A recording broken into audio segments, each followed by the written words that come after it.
got my blanket. I also have your blanket. Hello, and welcome to the Comedy Tragedy Book Club.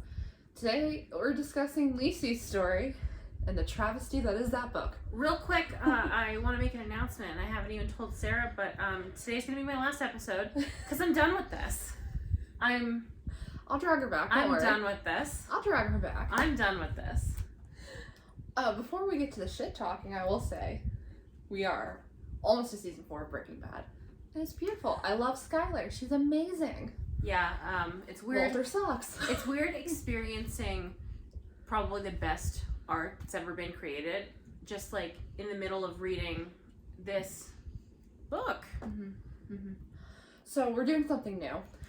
We usually read our notes to each other before we start recording, and Cappy here, I'm Sarah, she's Cappy, and Cappy here thought it would be funny if we read them aloud. I take hilarious notes. This is my least funny one, so I'm not pleased about that. This is a new thing. We're trying it out. Go for it. I just want to start also by saying the way this whole thing started with this book, I had read, I listened to audio, so I had gotten an hour in, and I was going on Amazon to see how hard it is to get a hardcover because I was enjoying it. And things happened from there. So you want to read my notes first? Yeah, go for it. First note. Every time I say Scott Landon, I hear Scott Lang, and now I'm thinking of Ant-Man. Note 2. She mentioned mice, and then I thought of rats, then I looked up over at my rats, and Wicket was power grooming Wookie. Hitting the guy with a shovel was a 10 out of 10. And here's where it starts getting dicey. Ding, ding, ding, we have a rape threat, and here I thought we could get through a whole one of these without one. Quote, my Charles has married another. End quote. Steve, people don't talk like this. Okay, 4.5 hours in, I really need the story to start. How is this 19 hours? Has there ever been a Stephen King book where they sounded like people? That's a question for you. No. Not a single one? No. This is pretty... I don't know if I have a note in this, but other than the fact that it's horrendously boring, this book is paint by number Stephen King. It feels so Stephen King. It is quintessential Stephen King. Great. Next. Quote, at last, she sounded like a human being, end quote, in my response. I bet she didn't. If I hear Bool again, ... and then I heard it again. That's going to be a thing that comes up. You have so many notes. It went south really fast. Oh no! Stop saying strap it on. Steve really loves killing animals. There's a dead cat. Yeah, the dead cat in the mailbox. Mm-hmm. Silly me for actually thinking this book would be about a wife mourning her late husband. Should have just been a thriller. Yeah, I think this book would have been better if it was a thriller. Yeah. We'll get to that later. I think it would have been better if it was a third shorter, too. I can't believe Sarah wanted me to read every Stephen King book. I thought we were friends.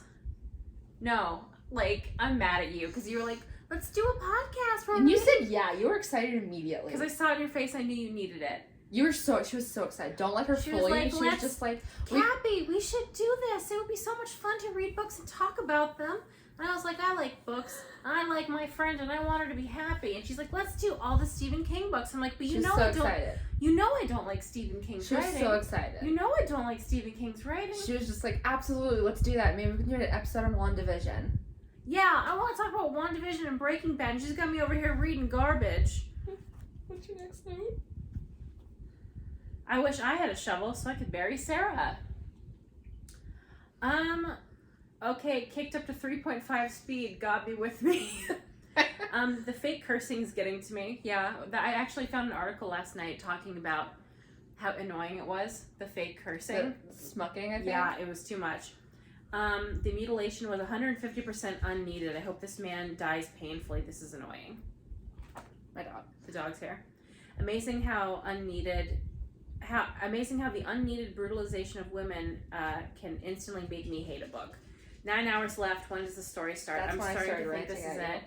That's the thing is okay, I was into the story for a while, but then it's okay, when's it starting? And then I got to a certain point, 15 hours in a row, great, so this is the story. This is it. I thought I thought it was going to start sooner, and I thought part of it was like the reader was just slow, but it's just that there wasn't Our red anything and luck that we happening. read 2 books in a row where it's just long stretches of useless nothing. The good news is our next book is not like that, and it's not a great book, but it's at least fast. Okay, last page.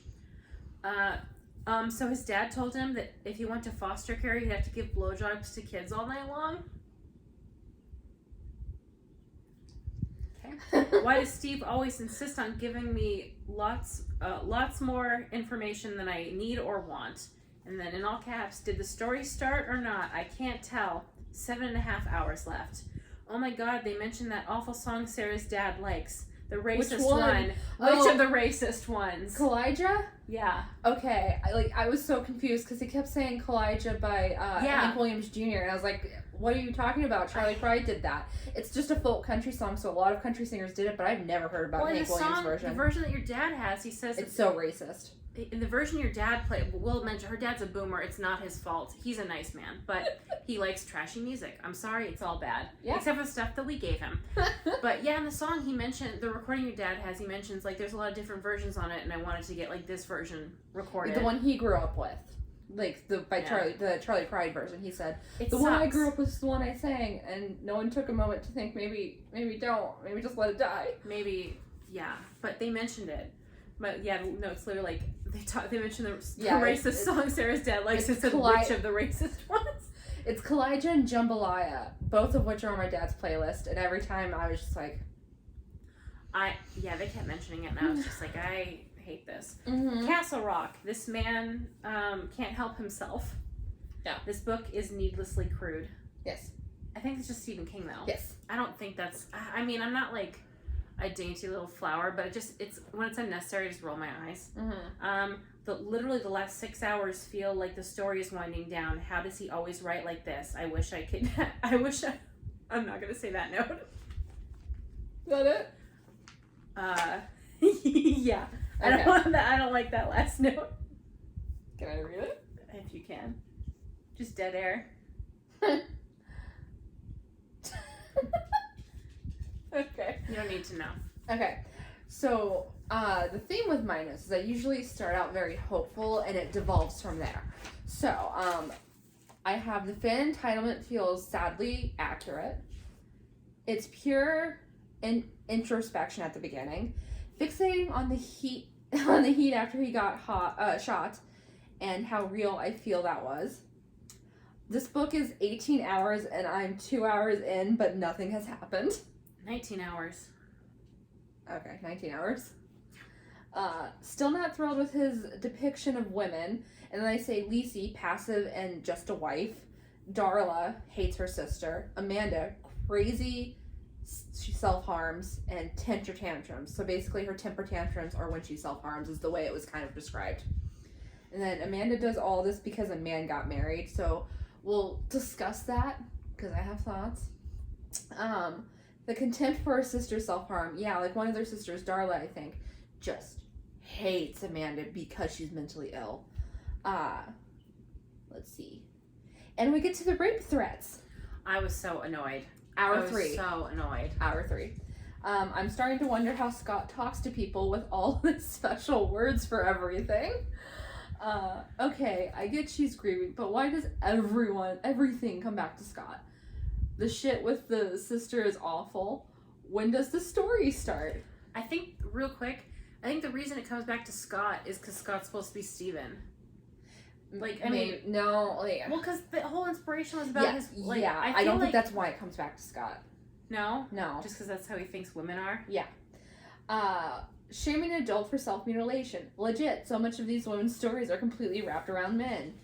He's been dead 2 years, but she hasn't gotten anything for herself. Like, all her shit is the same in the house, I think is what I was trying to say. She crouches over the public toilet. Does she not know about toilet paper covers? Because, in public toilets, they have the cover. With toilet paper. Yeah, it's just like, she squats, like, does Stephen King not know how women do this? She didn't ask her wife before writing that line. I feel like that would not end well, trying to hover over a toilet. No. Funny that both the first books we read have serious contempt for readers. So yes, Misery and this one. I have both serious contempt for fandoms and readers in general. Do you want to come in? It's weird because I don't feel like Stephen King feels that way about his fans, but he puts that in his books. Yeah, I can't tell, to be perfectly honest. Cujo, if you want in here. Everyone has an email address nowadays. And then me. Dude, it's 2006. Now that I'm thinking about it, why didn't she call the cops immediately? Yeah, we're gonna get to that. She's not doing what she was made to do, have kids. That's a quote. She's just like, I'm not doing my purpose, I can't have kids. Just languish in the torture of women. Yes. Her reactions are unrealistic. I bet I said I bet this flows much better being read physically than on audio, because there's a lot of like flowing scenes where it's a scene transition from past to present and then back again. Yeah. And in audio, there's always about a 1 second pause between those scenes, and it does not flow very well. You really can't tell when you listen on 3.5 speed. Really talking about a 13-year-old's genitals. Yeah, we'll get to that. Scott said that men will check out all women between 14 and 84. Oh, yeah. I think I had a note. Did I miss it? Maybe I did. My handwriting's really bad. What is that? Oh, the country music. I made a note about the country music as well. Should I read the synopsis? Yes, go ahead and read the Here's synopsis. the synopsis of this book. It's actually really short. Lisey lost her husband Scott after a 25-year marriage of profound and sometimes frightening intimacy. Scott was an award-winning, best-selling novelist and a very complicated man. Early in their relationship, before they were married, Lisey knew there was a place Scott visited, a place that both terrified and healed him, could eat him alive or give him the ideas he needed in order to live and create. Now, 2 years after Scott's death, it's Lisey's turn to face his demons, to go to that terrifying place known as Booyah Moon. That begins as a widow's effort to sort through the vast papers of her celebrated husband becomes nearly a fatal journey into the darkness he inhabited, which makes it sound like more stuff happens in this book than actually does. I assure you nothing happens in this book except my own rage. It's so unnecessary. It's painfully long. I was so deeply bored. The thing is, if this book was a quarter even shorter, I think I would have liked it a lot more. It just overstayed its welcome a lot, because like I was enjoying it in the beginning. I know it's 19 hours, so like if this was a 12-hour book or however many pages that correlates to, I think I would have liked it a lot. But it was just so overly long that it's just like he gives so many examples of like he wants you to know how their relationship was. He could have cut 100 pages and it would have been fine. Like I think that he just overdoes it with details, and he, instead of like giving you a few scenes to give you what like their relationship was like before, it's just a ton of scenes that don't need to happen. And it's like, I get it, I can understand how their relationship was. You don't need to beat me over the head with it with a shovel. So the trigger warnings before we continue. Oh yeah. Grief, gun violence, self-harm, rape, mental illness, animal violence, child abuse, and torture. Yeah. So, what I want to start by talking about is actually the mental illness, because Stephen King does something that really wasn't talked about in 2006, but I've heard some people talk about it, which is where you link mental illness to some kind of magic or like otherworldliness, and I personally don't like that. I think it's pretty harmful to be like, oh no, you're not mentally ill, you're just special, you can go places other people can't, you can see things other people can't. I don't like that. It is very prevalent in this book. It is the basis of this book. Yeah, because Scott, his brother, and his father all had the same mental illness. And Lisey's sister. Not the same mental illness, but she's mentally ill. The mental illness in Scott's family either results in you becoming a homicidal maniac or being catatonic. One of the two. Which, yeah, I mean, like, I don't know what we could chalk this up to, just him being ignorant of the truth or him just wanting to sensationalize something. I don't know. It was 2006. This was pretty common, or in like this kind of... There's a phase where books with supernatural elements, we'll say, did this kind of thing. I personally don't like it. It's pretty harmful in my opinion, especially to people who don't have the help they need. I also don't like the people being irritated with someone who self-harms. I mean, like, I guess, like... Yeah, there's a line where the doctor, because Lisey's sister, also, basically the way the mental illness in this world works is you go to a place called, what was it? Booyah Moon? Yeah, Booyah Moon, when you can just kind of like fade out of your body like spiritually and go to that place, and it's different for everybody. Scott could do it, his dad could do it, his brother could do it, and Lisey's sister can do it. And when she does it, she self-harms pretty severely. And this happens pretty early on in the book.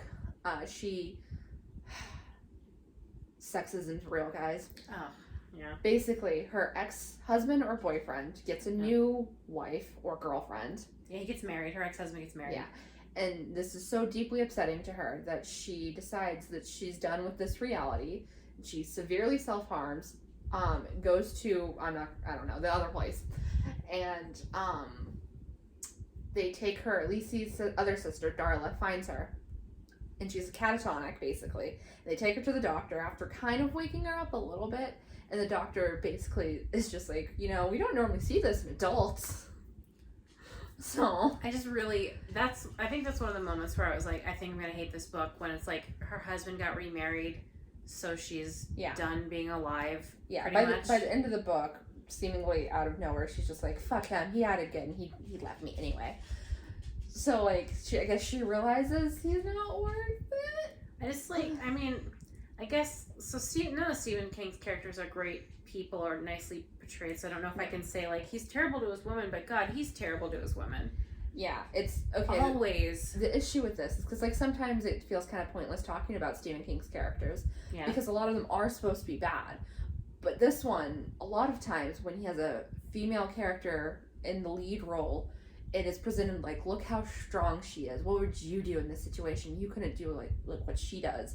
And then you read it and you're just like, Steve. I'm just like, I feel so burdened with the idea that you're going to force me to read every single Stephen King book. We got palate cleansers in between. You might like some. You almost like this one. I'm upset because I going in, I thought I was going to really enjoy this because I thought it was going to be more of like a personal thing. Like about her kind of grieving her husband and maybe finding out some secrets that he had. And I was like, oh, that's exciting. And then it's just more Stephen King garbage. And it's like, I guess I can't be upset that it's just more Stephen King garbage. Yeah, and the thing with the grief is, it's called Lisey's story. Lisey is a nickname for Lisa. It is not Lisey's story. Absolutely everything at every single goddamn page is just, it goes back to Scott. Everything in her life goes back to Scott, no matter what it is. Oh, this cute thing I say, I got it from Scott. Oh, this dish I have, I got it from Scott. Oh, this shovel, I got it saving Scott's life. Everything is about Scott, so wrapped up in him. She's been dead for 2 years, and she has not moved on at all. But not only that, she has no life to go to. She has nothing. Like, she is not a fully realized character at all. She has no likes, she has no dislikes. She is just widow of Scott Landon. And they could have maybe done something with that, too. Like, it could have been a thing because she's living in the shadow of her husband, who's, like, this incredibly famous author. And, like, so much of the time, people like her get referred to as, like, the wife of so-and-so. Yeah. Like, I think about it a lot when The Big Sick came out. And Kumail Nanjiani and Emily V. Gordon wrote that together. And they're just like, Kumail Nanjiani and his wife wrote this. And it's like, that happens a lot. And they he could have really done something with it. But he chose to make it about the dead man instead. And, like, Scott wasn't even interesting. Like, it wasn't even interesting. No. That's the worst part. I could get past his, like, really dated sexism and really bad mental illness stuff because, like, I know I'm getting into reading a 15, 20-year-old book. But it's not even good. Like, that's the thing. It's, like, it's not even good. It could have been if it was shorter. I think if they had tightened it up, the editor, if he had an editor who had some guts to tell him to maybe not be so Stephen King about it. Didn't you tell me in it, there's like a whole page that's just one of the characters describing what he's putting in like a backpack or something?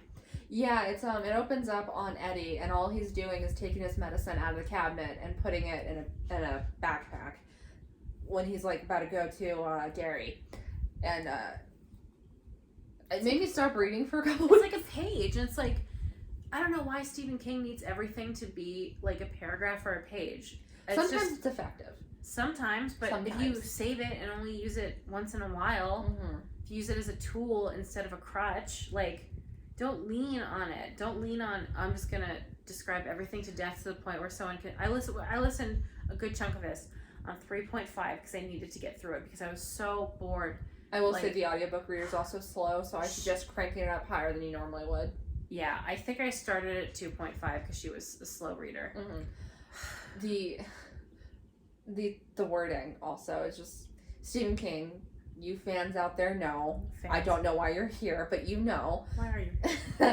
Stephen King has this tendency to make up words or like use phrases in a strange way to kind of bolster his writing.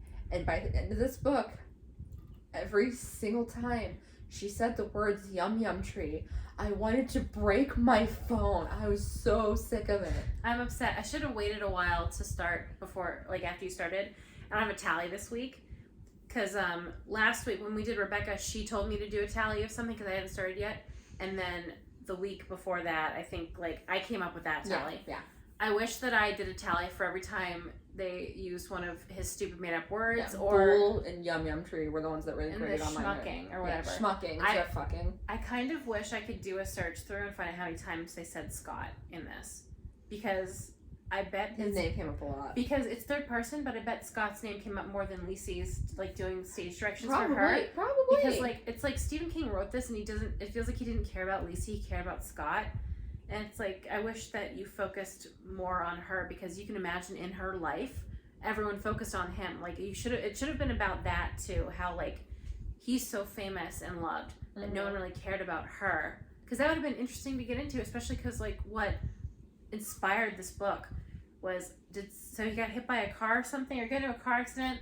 Wasn't that? Yeah, I think so. Stephen King got into a car accident. Yeah, he got hit by a car walking down the road. And then he was in the hospital, and then when he got out, his wife had, like, redone his office, like, decorated it, and it, like, inspired him to write the story. So I kind of thought from that it would be a lot about their relationship, sure, but, like, I thought it would be more about the woman in it, but it just wasn't. It was about Scott and his end of it, and not her. Like, why bother? Why bother doing this? And then what a joke that it's called Lisey's story. Yeah, it is not her story at all. By the way, this is Cujo. I did not name her. No. I did not. But she's cute. So I'm gonna summarize this book real quick so you have some idea of the stuff we're talking about. It's not gonna take me long. So Scott Landon died 2 years ago, leaving his wife Lisey behind. Lisey has 5 sisters. She's still grieving him, but she's decided she's going to move on, so she is going to clean out his office and find all those manuscripts people keep asking her about. Nay, demanding she find. I'd be like, I'll set that whole office on fire if you don't stop asking me. One guy in particular got a little too aggressive about it and accidentally kind of sent a hitman after her, and she does not take this very seriously at all. And in the process of dealing with the hitman, she gets assaulted and then kills him, basically. That's her entire interaction with him. And she also remembers stuff from her marriage that she conveniently forgot so that we could rediscover it with her. And she remembers times with Scott, like when he got shot and almost died, and all the times they had sex, because that came up so often. And as an ace person, don't give a shit. I also don't. And at the end, we find out exactly how Scott's life was. Like, we learn more about him than her. We get a detailed description of his life from when he was 6 to when he was dead. Can I express absolute rage at the fact that the end of this friggin' book about Lisey is actually Scott's diary? Yeah. How dare you? Like, I mean, I guess I don't want to say, like, I don't like Stephen King, so I feel like every time we do one of his books, I'm just going to trash it all the time, which I don't want to do. And I'm upset because also the next book we want to like things. The next book we're reading, I don't like especially. I'm going to try and be positive about it. I'm just like, I hate that every book we're doing I dislike. I really am hoping we get to one I like, because I don't like sitting here I want to enjoy it. I just want to talk about Breaking Bad. I love Breaking Bad. Beautiful show. I want to sit here and I want to tell you about Breaking Bad. The details, superb. I want to sit here and remind you that Bo Burnham's new Netflix special, Inside, came out, and you should stream that right now. It's excellent. Can we talk about Bo Burnham instead of this book? We could, but I wouldn't have a lot to say. I should make you watch. Guys, if you want me to make her watch all of Bo Burnham, like, comment, and subscribe. But okay, so yeah, we're breezing past that real quick. You don't want to watch it? I actually wouldn't have a I problem love with it. Bo Burnham. So if you're watching. I'm going to start by talking about, we're 30 minutes in. But I want to kind of talk about when Scott got shot. So basically one of his fans, I think it was one of his fans, I'm going to be honest with you guys, I was not tracking very well. He was blonde. Okay. One of his fans decided Scott needed to be shot for some reason, so he tracks him down at a university and shoots him, and then Lisey attacks him with a shovel. Great. I love that bit. Yeah. When she smacked him in the face with a shovel, I was just like, thank you. Then the credit's given to a man because that's the one thing Stephen King understands. That men rule the world, and without them, what would we do? Probably relax, honestly. And the part of that I really liked, because I've been in situations where someone was basically waiting on an ambulance and dying. He fixated on how hot it was. In the situation I was in, where that happened, the person I was with fixated on just how desperately they wanted to get home, and they kept saying, hey, I want to go home, can we go home? I kept having to say, no, we have to wait. And like, it felt very real, and I do appreciate that. That felt normal. Cujo's about to knock over this tripod. Oh, I kicked a dog. Yeah, I mean, there were parts of this I liked. Again, I think if this book was a third... That's like my one positive. If the book was cut down by a third, I think this would have been 3.5 stars for me. Because I don't mind the idea, like, awful mental illness rep aside. I don't mind the idea of, like, oh, this other world, or, like, I love the idea of, like, she's going through his office and she finds things she didn't know about. That sounds like a great setup to me. And it's just, like, I thought Stephen King was supposed to be, like, the savior of writing. And then here I am, reading another one of his books, and it's not very good. He's not very good. How? I'm sorry, Mr. King, if you're watching this, don't take it personally, but also maybe work on yourself. How is he famous when he's got cocaine ideas all over the place? Just like, okay, like, how are we gonna get through it, Sarah? How are we gonna get through it? I don't know. How are we gonna get through it? You keep fixating on it. You should be fixating on The Stand, because I recently reread The Stand, and nearly took me out.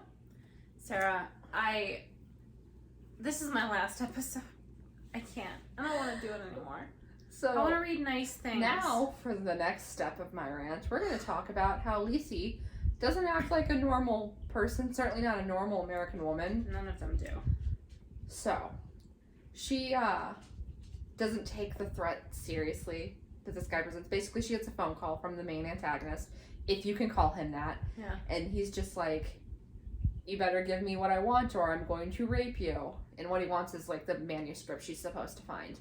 Which he doesn't even know if it exists, does he? Everyone's just assuming that he's got like unpublished manuscripts in his office. Yeah, it's because Stephen King has drawer books. He does, but not everyone does. Yeah. So basically, she's just like, yeah, whatever. And she fucks off. And then a couple of days later, or the next day, time is meaningless in this book. Everything's meaningless in this book. She comes back. She comes back home and finds a dead cat stuffed into her mailbox. Yeah. And she completely cleans out the mailbox and takes care of the cat before thinking, I should probably call the cops. No. I don't know. And then, like, keep in mind, she's a white woman, so she's safe from the cops. This was also 2006, so she was definitely safe from the cops. And then, like, after that, she decides to stay home. She has 2 sisters in town, and she's just like, yeah, I know he killed a cat and stuffed him in my mailbox, but I'm definitely not in danger all alone in my big old house. Can we, real quick, she's filthy rich. She could go stay in a hotel in the middle of the city where there's like a ton of people around. For a week. Just go for a week. That would be a great option. For a week, stay in a hotel. 2 sisters. Or in town. Do you have friends? I mean, I guess she probably doesn't have friends because that's the only thing that she cares about. Yeah, so she's not a fully realized person. The only people she knows are her 2 sisters, and the only thing she does is deal with them. She doesn't do anything else. Her whole life is this. I'm sorry, I'm agitated. I'm gonna you have to get used to it because I'm gonna make it my life's mission for my whole life to be about my boyfriend now. Everything is gonna come back around to him. And then, okay. She gets attacked. She gets assaulted. He cuts up her trigger warning. Keep that in mind. Yeah. He slices up her boob. With a can opener. And again, at this point, she's also kind of tripped down the hill into this weird mental illness they all have, has decided, you know what? I'm still not going to call the cops. Instead, I'm going to deal with this on my own. In the Booyah Moon place. Doesn't he say he's going to come back too? Yeah.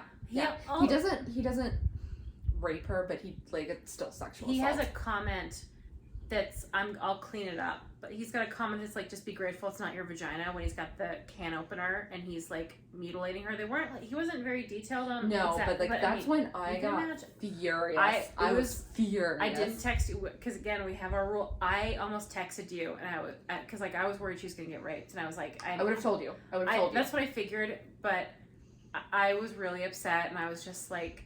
That's the point where I decided I hated the book because it's just like this wasn't needed. He was already smacking her around. Yeah, he was beating her before he did this. Do you need to leave her with permanent scar? Like, yeah, it's just like, why does everyone always come back to just brutalizing women? It's exhausting, honestly. I'm tired of it. The other part is, she knew he was after her. She knew he was dangerous. He had already killed a cat. She didn't by this point the police were involved, but they weren't taking her seriously, and she also wasn't taking it seriously.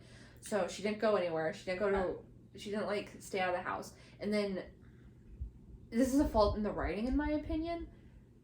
She doesn't do anything to try and dissuade him from attacking her.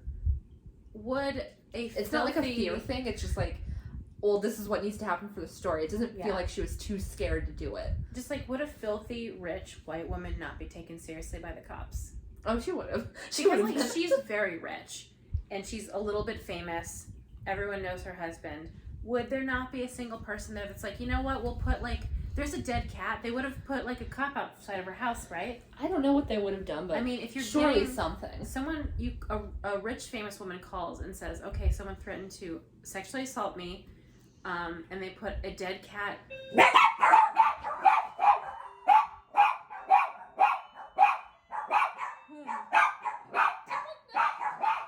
And pause.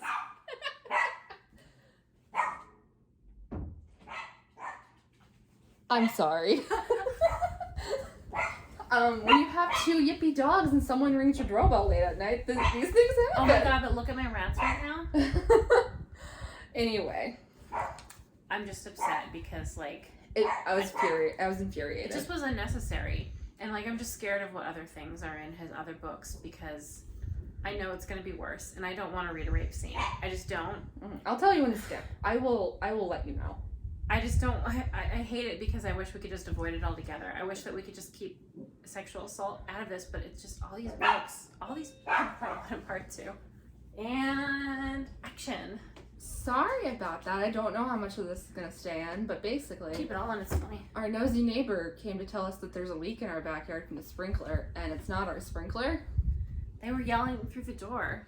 Yeah, they're banging on the door and screaming, open up, and it's just like, what the hell? Yeah, don't do that to someone at night. Like, I was alarmed. Yeah, I almost grabbed my shovel. Anyway, I don't remember what we were talking about. We were talking about the brutalization of women. Yeah, naturally. I just, like, is that a thing that comes up? Does he do that a lot? Because, I mean, like, I kind of consider... Yeah, in it does. It with Beverly, is that not brutalization? Having an 11-year-old girl have sex with 7 boys? Is that not... That feels like brutalization. Yeah, it is. It's a little girl. There's a lot of, like, it's a lot. Like, it happens a lot. I just don't want to be part of it. This was supposed to be a fun project. And it's sad. Yeah.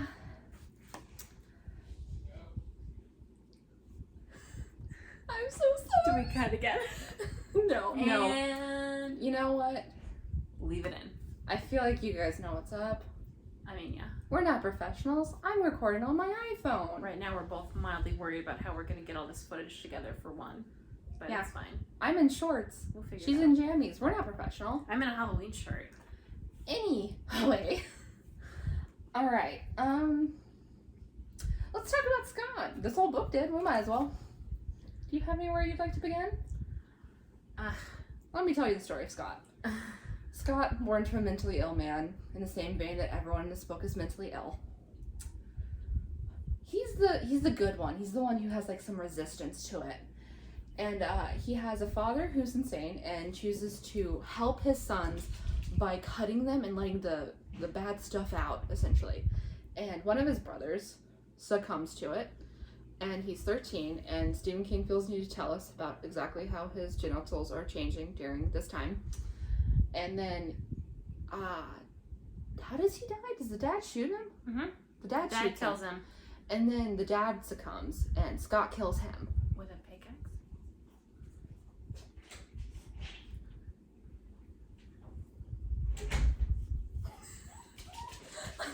This is so much. What? How messy? This is gonna be such a messy one. Yeah, I am so sorry. Let me just. It'll be quicker to upload the shorter videos. Can you close the door? Yeah. Nice. Let's go. Hey, get the hell out of here. Anyway, yeah. Scott kills his dad with a pickaxe. His dad leaves him a note saying, "Kill me."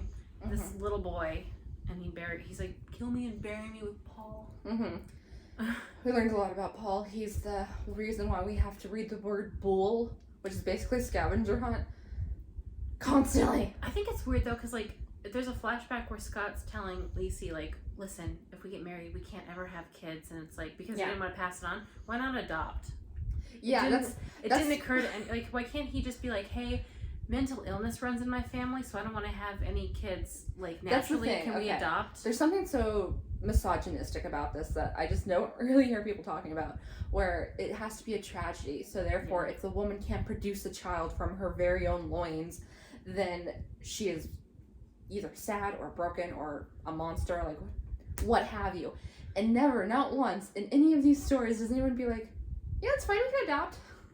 It just seemed weird because like they're so rich, they could easily buy a baby. But it's like it's because of the mental illness, 100%, right? She also doesn't have any pets, which I always find that strange. Yeah, it's because of the mental illness for sure. Adopt but, then. Like, with these kinds of books, usually when a character is for some reason unable to have or acquire a child, they desperately want one, which it's not hinted that she desperately wanted one, but it's very clear she's sad she doesn't have one. I find it strange that they don't redirect those, like, caregiver instincts to something else. Because it's not common that people don't have pets. I find most people have at least one pet. And yet she lives all alone in her house, a widow with no children. What does she do all day? I don't know. Because she Scott's has gone. no personality. Like, yeah, it never, all this stuff about Scott that we have to hear about, but we never hear, like, what's her day to day? Because she's not cleaning out the office, she's not decorating the house, she doesn't have a job, she doesn't have friends, she doesn't have hobbies. Realistically, what do you do all day? Like, honest to God. Yeah. We don't find out. He doesn't, I have to listen to 5,000 times he says Booyah Moon, but I don't get to find out how Lisey, I don't find out how Lisey spends her weeks. But we are, like, just serenaded by how often they do, in fact, fuck. I thought it was weird that he was just like, Scott was a virgin before he met her. For what purpose? I don't know, like, not that it's bad or anything, I just think it was like, strange. You pointed it out like it was going to be something and it wasn't. So... They do have sex a lot. Are we going to watch the show? Yeah. I think it'll be better, because they'll cut out a lot of it. It'll cut, yeah, like, what are they going to fill 8 episodes with is the question, but Julianne Moore is in it, so it should be okay. Oh, and the shovel does come back. There's a point to the shovel. If you've seen the garden spade, if you've seen the cover of the hardcover, there's a point to it. She uses it later. So, like, you used to have a ton of Stephen King books. Is this one you had? I did. I had every Stephen King book. Really? I didn't read this one. I vaguely remember bringing it to school once. I don't know if I tried to read it, and because, like, okay, Stephen King fans, you can relate. I know you can. Sometimes you open up a Stephen King book, you start reading it, and you just know it's not going to be a good one, so you put it off till later. That's how I feel about every Stephen King book, and then you tell me that we have to record on Sunday, and I'm just like, oh god. Can we pick a book that's good to read? we're trying. I didn't try with What's Up Next. Yeah, Languishing in the Torture of Women. I wish I had more positives to say, honestly. I wish that this was just about a husband who had some secrets, and then I wish that he did, like, That's what I thought it was. That's what I thought it was going to be. And it's like she actually knew about a lot of this stuff already. Yeah, it's just like, okay, it's brought up a lot, the purple curtain, where basically she took all the stuff she didn't want to think about and she tucked it away in her brain, conveniently so we could remember it with her in this book. I didn't like that.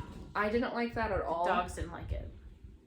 It felt weird. It also felt like she didn't have a... Did you understand her relationship with her sisters? Because it felt like she had a lot of contempt for them. Yeah, she had a lot of contempt for them until she didn't. They seem to... It feels like everyone hates Amanda, but then at the end, it's like, my sisters. 4 sisters. But no, I don't friggin' know. Because, like, he didn't put enough development into it. We have to hear about...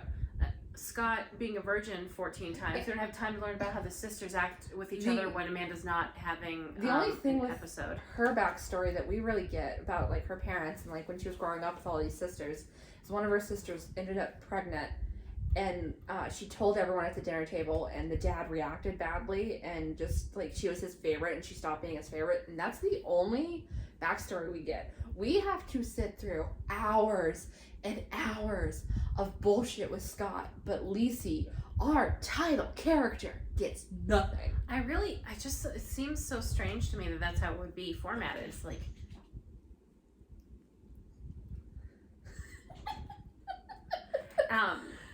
just so much with Scott, and no, I cared about Lisey. Scott's dead as far as I'm concerned, so it's like, tell me about her. Like, I want to see her grief, but I don't necessarily need to see the Scott part of it. Yeah, like, I would have been fine with some of the grief if there was anything else to her, but there's nothing to her. There's just nothing to this character. The most interesting thing about her is that for some reason someone thought Lisa needed a nickname. I want to understand, like, so, again, okay, they were married for 25 years, they don't have kids, so, like, obviously him dying would be a big deal and he would be a huge part of her life, but she doesn't have anything else? Anything? Yeah, like, what did you do? You're a 50-some-year-old woman. What did you do your whole life? Like, did you just try behind your husband like a good little girl? Did you have dreams? Did you have goals? Did you want more? You went to college. What did you go to college for? We don't know because we had to hear about Scott. It's just like so clearly, okay, this is what a man thinks a strong woman is. Someone who, you know, fights back when the chips are down. It's just like, okay, well, a strong woman's also smart, and Lisey is not smart. It just seems like this book was wasted potential. Yeah. Because, like, I think that, I mean, really, they could have dived into so much with Lisey, and then you could focus a little bit on her relationship with Scott, but the fact is, like, he's dead, so the focus should be on how she's going to move on. We also don't get, like, a scene or anything with her kind of dealing with the attack, because obviously it's a horrible thing to have happen, and there could be a lot of, like, self-hatred or, like, you know, self-blaming or victim-blaming or whatever going on. But when you go to the other place, you heal really fast, so she just kind of pops on over a couple times and heals really fast, and there's no emotional depth to her attack. Yeah, she seemed more, like, slighted. Like, she was slighted as opposed to a traumatizing event. And it would have been fine if, like, she was angry. Like, a lot of men just make the woman extremely angry with no other emotions, which is fine. It's better than nothing. But she wasn't really angry. She was just kind of, all right, well, this is how it's going to be. It's how it's going to be. Which, I don't know. There's some people who would like that. I would have liked a little bit more. I would have liked some kind of depth to it, because it's just, she's not a character. She's literally just a vessel to get through the story, which would be fine if it wasn't supposed to be about her. Or if it wasn't as long. If this book was 300 pages and she didn't have a personality, I think it would be passable. Mm-hmm. But that's not the case. Stephen King writes every single book to be insanely huge. And I don't know. It just, like, I think he thought this was something that it just wasn't. Like, he must think this was, like, a beautiful love story. And, like, a nice... I'm pretty sure when this came out, that's what he called it, a love story. A love story? Yeah, or like, something along those lines. It makes me sad because I know that because her husband's dead, she's going to spend the next 50 years of her life till she dies miserable because he's the only thing that she cared about. Yeah, because... She has, like, contempt for her sisters. She doesn't have friends. She has a huge house, but she doesn't read. She doesn't do anything creative. She doesn't garden. She doesn't have a pet. She doesn't have friends. She doesn't really... Like, she has her sisters, but her sisters have their own life. Kind of have their own lives. It's kind of strange. Amanda's the same way. Her husband married someone else and she went off and went catatonic. Mm-hmm. I wonder if the show will fix that. I wonder if the show is going to give Lisey more. Because, like, I'm assuming the show is going to be the best bits of this, so it's probably going to be pretty good. If nothing else, that actress will infuse something into that character. I wonder if we should watch the show and do, like, maybe a 10-minute episode. Like, we could. Something like that. Just to kind of give we never watched the Misery movie or the Rebecca movie. We can watch any of those. I'm down. I don't feel good about the Rebecca movie because Armie Hammer might eat people. Allegedly. Mr. Hammer, if you're watching, I don't think you eat people. But, you know. So, is there anything else to talk about, really? I don't really have much to say. Like, I don't really have a lot to say about this book because I feel like it didn't really have much to it. It's a woman's story written by a middle-aged white man, so. It was a lot of failed potential. Yeah. Wasted. I think it could have been really good. If it was shorter and he cared more about Lisey than Scott, then I think this book could have been great. I wanted to buy it when I first started reading it. Like, the first 4 hours, I was like, this is great. The story's probably going to start real soon. And it just didn't. And then, like, the last 6 hours literally felt like the ending. It felt like a 6 hour long, like, climax. And that's not good for anybody. So, I'll admit this to you guys. So, when the climax eventually happens, it's like, there's still like 2 or 3 hours left in the book when it happens. And as it was happening, they were in the other place. The guy was attacking her. He has so little part to play that I don't remember his name. I remember all the sisters. I don't remember his name. He talked weird. He did talk weird. I, like, zoned out for 10 minutes, and I started paying attention again right after she killed him, and I was like, oh, did she kill him? I zoned out, too, because I was on 3.5 speed. I was laying in my bed in the dark at 4 o'clock in the morning thinking, oh my god, I have to have this done by Sunday. And I was listening to it, and I would turn the light on every few minutes to take a note, and then I would turn my light back off and lay back down, and I was just like, I was over it. I am upset because I thought I was going to like this. I thought, finally a book I'm going to enjoy, and like, oh my god, the first book I buy for my own collection is going to be a Stephen King book in this podcast that's basically supposed to be a big joke on me because I hate Stephen King's writing. It's a joke writing. on me too, because I was trying to reread stuff, find if I liked any of it, and so far the only thing that's even passable is The Shining. Sorry, that's people checking up on me because they know I'm in a bad place mentally because of this. So basically, I'm sorry, this was a mess. Yeah, I hope to God we could cut this together into something okay. I didn't intend for this to go so horribly wrong. Had to happen sometime, I suppose.